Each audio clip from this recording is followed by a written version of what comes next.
All of the doctors told me it was impossible for me to have endometriosis. I knew something was wrong, but I just tried to ignore it. The pain I was feeling was like nothing I had ever felt before, and after talking to my mom, we both came to the conclusion that I had endometriosis. Endometriosis, which is also known as endo, is one of those disorders that if your mom has it, you most likely have it as well. Endo is most commonly described as when tissue that normally lines the uterus grows outside of it, but endometriosis affects every woman that has it in a completely different way.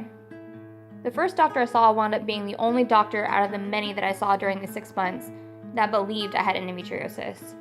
I did everything that was asked of me, but every time they tried to give me a new diagnosis or make me take another test or see another doctor, I just kept becoming more and more frustrated. My pain got to the point where I could barely do anything. My husband was pretty much doing everything for me.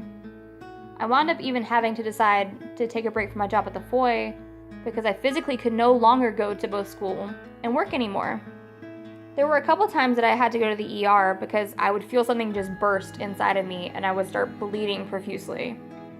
Both times I went to the ER, they would make sure I wasn't dying, give me pain medication, and send me home, even though I was still bleeding.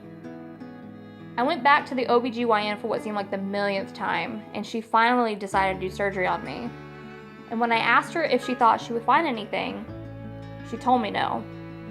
After the surgery, the way I found out I was diagnosed with endo is my mom walked in the post-op room I was in and simply said, "You have endometriosis." And I just started crying because I was so happy to have a diagnosis and to know that I wasn't crazy and that the pain wasn't just in my head. There is no cure for endometriosis, and there is no foolproof way to treat this disorder.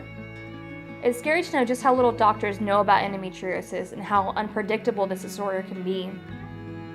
I can be perfectly fine one day and be in crippling pain the next, and I never know how it's going to affect my everyday life. But it's just something that I have to live with.